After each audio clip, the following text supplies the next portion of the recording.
We've been talking about these forms and the sacrifices, that sort of thing, which we will continue to do through chapter 9 and chapter 10. So chapter 8 is all a setup for chapter 9 and chapter 10. And I'm going to read back through a lot of chapter 8 to get us back to where we were, because as chapter 8 begins, he's getting to the point. You've probably heard preachers and such over the years, they'll go through a lot of things through a sermon, which is what this basically is, and then they'll say, so the point of all this is, well, that's exactly what we have here in Hebrews. Now, the point in what we are saying is this. So what we see in the rest of chapter 8, but in particular chapter 9 and chapter 10, was his purpose from the beginning for writing this book. So now the point in what we are saying is this. We have such a high priest, one who is seated at the right hand of the throne of majesty in heaven, a minister in the holy places, in the true tent that the Lord set up, not man. For every high priest is appointed to offer gifts and sacrifices. Thus it is necessary for this priest also to have something to offer. That's the point we're going to next. They serve a copy and shadow of the heavenly things. For when Moses was about to erect the tent, he was instructed by God, saying, see that you make everything according to the pattern that was shown you on the mountain. But as it is, Christ has obtained a ministry that is much more excellent than the old, as the covenant he mediates is better, since it is enacted on better promises.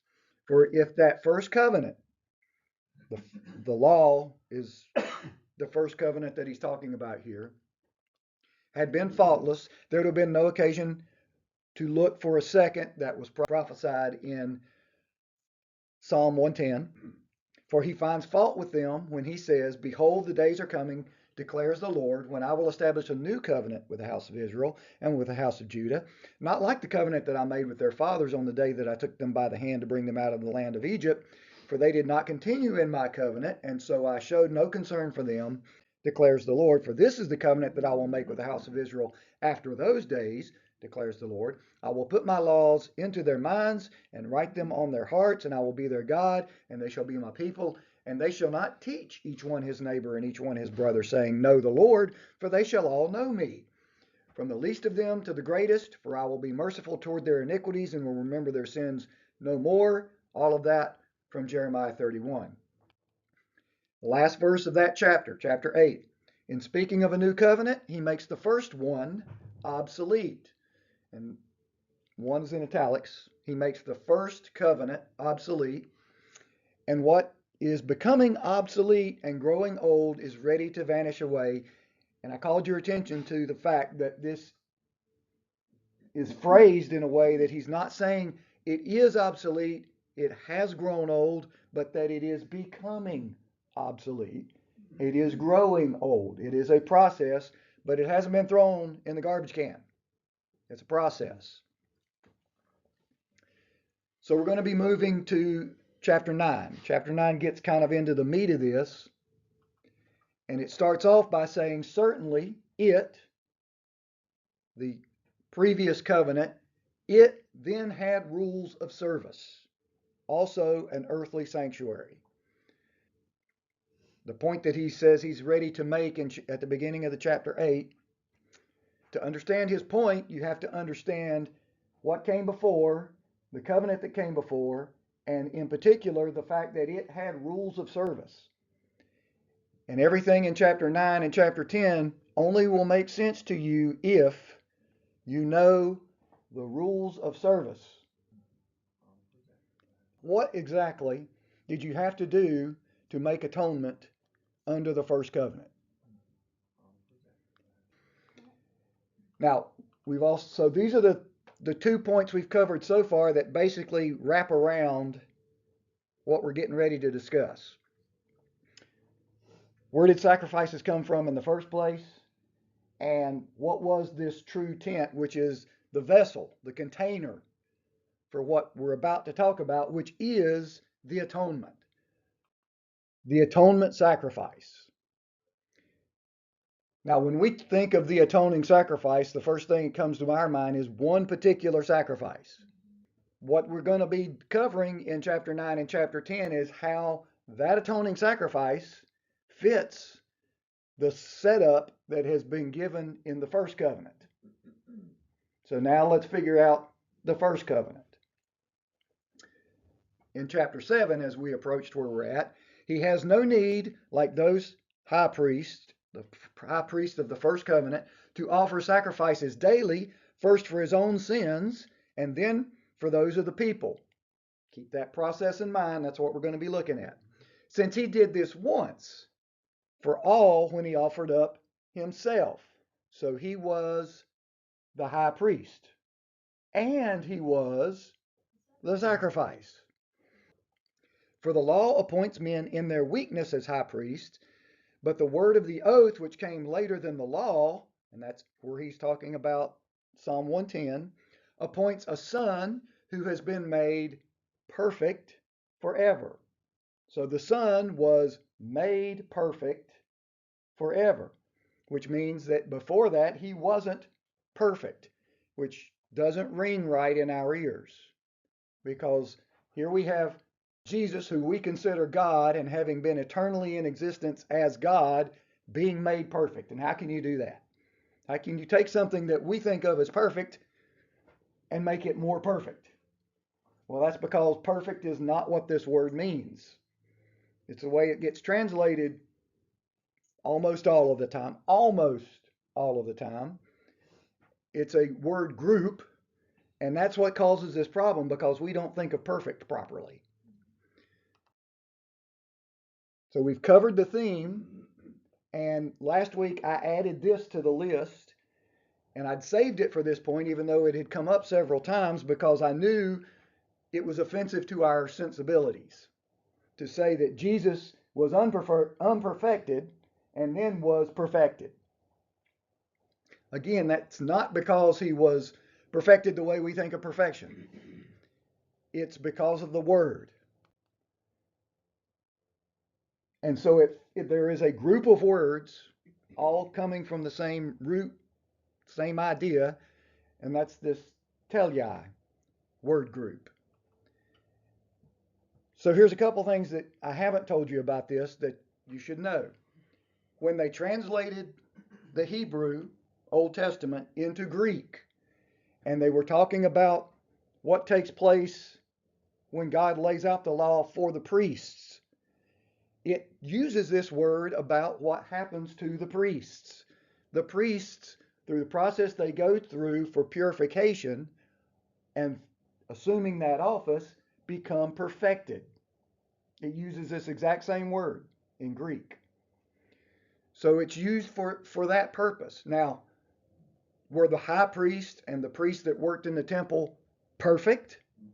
No, but when they go through the ordination, they become this word, which doesn't mean they become absolutely perfect. It means that they have gone through the process, finished the process, and assumed the role they're supposed to assume. That's what this word means. It doesn't mean that you are perfect in the sense that we think about it. So that's why we have problem with this word, because that's not how we think of the word perfect. It's a poor translation. The problem is we don't have an English word for this. And that's why it's a poor translation. We don't have a word we can use. But in Greek, this word existed. And there were several different forms of this word, but it all came from the same place. The fact that there are several different forms of this word and that it is used so much in the New Testament, you can see that in Greek it was an important concept. We don't have a word for it, so for us it apparently is not. We have to use several words to describe the situation to explain what this word is. So one step further beyond the fact that the Septuagint uses it about the priests through their ordination, Jesus uses this word about himself and of himself. Not really surprising. When we see it in the Gospels and it's being applied this way, and it's basically Gospel of John that uses this word, and it's revolving around Jesus, it's not translated perfect, because it would kind of mess up the idea that's being conveyed in the book of John. So they don't translate it perfect, even though it's exactly the same word. So as we're approaching the crucifixion, John 13:1. Now before the feast of the Passover, when Jesus knew that his hour had come to depart out of this world to the Father, having loved his own who were in the world, he loved them to the end. The end is the word. But the way it's translated in Hebrews and practically everywhere else, and several times in the Gospel of John, it would say he loved them to perfection. What it's really saying is definitely not what it's saying here. It makes absolutely no sense to say what this says. Because did he love his disciples to the end? No. No. Because when did it end? It didn't end. He didn't end, and his love for them didn't end. So this is really bad to translate it this way, because it's not really true. He didn't love them to the end. He loved them completely or to the uttermost. He loved them as much as he could love them to that point. He fulfilled his love for them. So they like to use perfect, but even perfect is not perfect. You have to read it in Greek to really understand it, and even then you have to understand the concept. So we see that here. There's one more time that's going to jump out at you. Right before the end. In chapter 19, 28 and 30, Jesus, knowing that all was now finished, said, I thirst. And then, another verse later, he said on the cross, right before he died, it is perfect. Because that's the word. So knowing that it was now perfect, and then it is perfect. Because this is the same word. But what is he actually saying? He's knowing that it is now all done. I fulfilled the role that I was supposed to fulfill, and I've reached this point. The process is done. That's what the word means. If we just had a word for this, all of this would be much less complicated. But this is exactly the word, this word group that we keep seeing over and over and over again about everything in the book of Hebrews. And that's why it says that Jesus was made perfect. Well, Jesus was made this word group. He went through the process, reached the end, achieved the goal, and had fulfilled the role that he was supposed to fulfill. Which means he was perfect. But he was, in our sense, in our way of thinking, we start out with him perfect, and then he goes through this process and comes out on the other side having fulfilled it. So we've covered that base. We've got another step to take here. We need to know about the sacrifice. We've got to go through and figure out all the nuances of this sacrifice, because there's something in here embedded in this that nobody ever talks about, that the writer of the book of Hebrews is about to use. So we got to get to that point. So how does the atoning sacrifice work? There's several places that you have to look at in the Torah, in the giving of the law. So I'm going to try to squeeze all of this into one little bundle here so we can make some sense of it. Leviticus 16. We are getting ready to use the tabernacle for the first time. And it has to be consecrated. And that's what's going to happen here, but it sets the stage for every sacrifice after it. And this is what the process is. So the Lord spoke to Moses after the death of the two sons of Aaron when they drew near before the Lord and died. So what is taking place before this is that the two oldest sons of Aaron have died because they offered strange fire, which is a form of incense. they took coals from the altar and took them into the tabernacle inappropriately. They had never been instructed to do this, but they did it just because they thought it was a good idea. So God struck them down, and they had to be taken outside of the camp and disposed of. They weren't even allowed to be properly buried. There's a purpose in that and a point in that, which you're going to see in just a second. But why were they struck dead? What we just saw in the book of Hebrews is that there are rules that God established for all of this, and they didn't follow the rules. Those are the consequences for not following the rules. The Lord said to Moses, "Tell Aaron, your brother, not to come at any time into the holy place inside the veil before the mercy seat that is on the ark, so that he may not die. For I will appear in the cloud over the mercy seat." What he's really saying here is tell Aaron not to come into the holy place improperly. There's a proper way to do it and a proper time to do it. And now he's getting ready to lay out what that is. "But in this way, Aaron shall come into the holy place with a bull from the herd for a sin offering and a ram for a burnt offering." These are two different classifications of offering. There's a sin offering, and all the sin offering does is cover the sin that Aaron has done so that he can appropriately offer the ram for the burnt offering. Because you can't offer the burnt offering if you're unclean, and the bull offering provides the cleansing. "He shall put on the holy linen coat, and shall have the linen undergarment on his body, and he shall tie the linen sash around his waist, and wear the linen turban. These are the holy garments.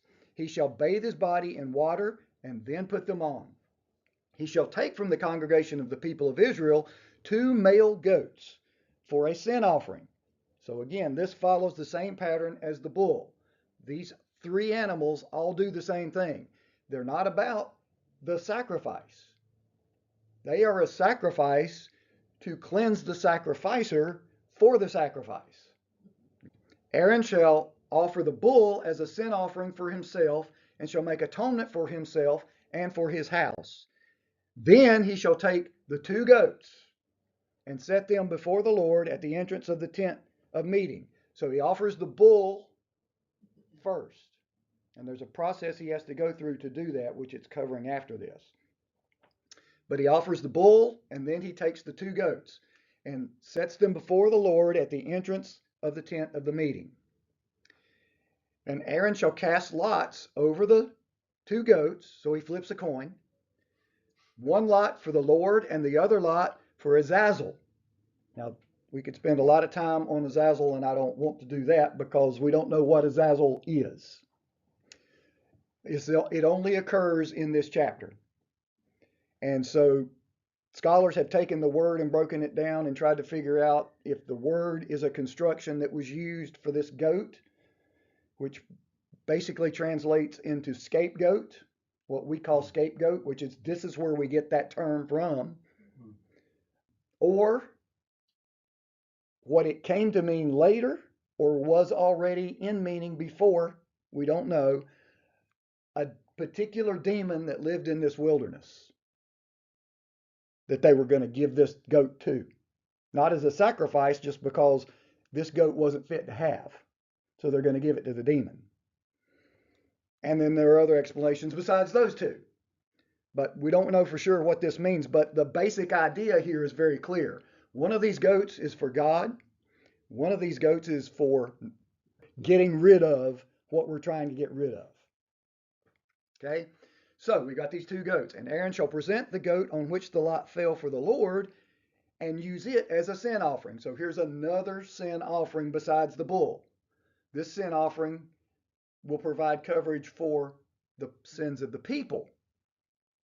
"But the goat on which the lot fell for Azazel shall be presented alive before the Lord to make atonement over it. So it's not going to be killed, that it may be sent away into the wilderness to Azazel. The idea being all the sin's got to go somewhere. So we put it on this goat and send the goat out into the wilderness. Let it take all the sin to Azazel, which either means just take it away from the camp or take it to the demon, one or the other. The process continues, and he shall take some of the blood of the bull and sprinkle it with his finger on the front of the mercy seat on the east side. In front of the mercy seat, he shall sprinkle some of the blood with his finger 7 times. So this is his sin offering. This is the one that covers him. Then he shall kill the goat of the sin offering that is for the people, and bring its blood inside the veil, and do with its blood as he did with the blood of the bull, sprinkling over the mercy seat and in front of the mercy seat. So he kills the bull and takes his sin offering into the Holy of Holies, puts it on the mercy seat, puts it on the Ark of the Covenant in this particular way. His sins are covered. Then he can go out and get the goat, which is for the people, and provide the same process for the people. But he has to be clean to do that. Thus he shall make an atonement for the holy place, because of the uncleanness of the people of Israel, and because of their transgressions, all their sins. So he shall do for the tent of the meeting, which dwells with them in the midst of their uncleanness. Now I want to look at that verse again, but first I want to note, what is this sin offering covering? All their sins, which is the way we think about it. The atonement covers all their sins. It's not permanent, but it covers them all. Jesus' atonement for us covers what sins? Okay, keep that in mind. This whole verse says that this atonement is for what? The holy place. So we think of all this going on to cleanse the sins of the people. It's not. What this does is it cleanses the holy place. It cleanses the tabernacle. Because the tabernacle is sitting inside of a world filled with sin. And over the period of a year, it gets dirty. And so it has to be cleaned before you can offer your sacrifice, which takes place not in the Holy of Holies, but outside on the altar. So you got to clean the temple, clean the tabernacle before you can use it. Then you can offer sacrifices, but you got to clean the place first. So that's what this atonement is about. It's cleaning the tabernacle. So he shall do for the tent of the meeting, which dwells with them in the midst of their uncleanness. It's in the midst of their uncleanness. It has to be cleaned. Then he shall go out to the altar, which is outside of the tent. It's out in the courtyard. It's outside there. Then you go out to the altar that is before the Lord and make atonement for it, and shall take some of the blood of the bull and some of the blood of the goat and put it on the horns of the altar all around. So you take the same blood outside to the altar and you cleanse the altar with that blood. And when he has made an end of the atoning for the holy place and the tent of the meeting and the altar, so all that's been cleansed now, he's clean and all the stuff is clean. He shall present the live goat. And Aaron shall lay both his hands on the head of the live goat, so this is the bad goat, okay? And confess over it all the iniquities of the people of Israel and all their transgressions, all their sins. And he shall put them on the head of the goat and send it away into the wilderness by the hand of a man who is in readiness. The goat shall bear all their iniquities on itself to a remote area, and he shall let the goat go free in the wilderness. So the sins are just carried off. All of that sacrificing, all the atonement, has nothing to do with taking away the sins. It only cleanses the temple so this process can be done. And then you dump all the sins on this live goat and send it out in the wilderness. Verse 26. And he who lets the goat go to Azazel shall wash his clothes and bathe his body in water, and afterward he may come into the camp. So he takes the goat out with all the sins on it, and before he can come back, he has to cleanse himself. While he's out there with the goat, where is he? Outside the camp. That's a very important term. It means he's outside of Israel. So outside of the camp where we turn this goat loose is not in Israel. It's outside of Israel. And before he can come back into Israel, he has to cleanse himself. When those two sons died, they had to be taken outside the camp. So you see how this is working? And Aaron was told, you cannot mourn these two children.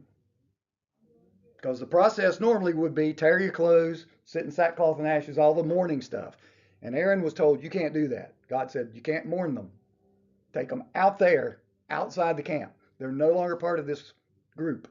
And that's what happens to the goat. And while this guy's outside, that's what's happening to him. And then he cleanses and comes back in.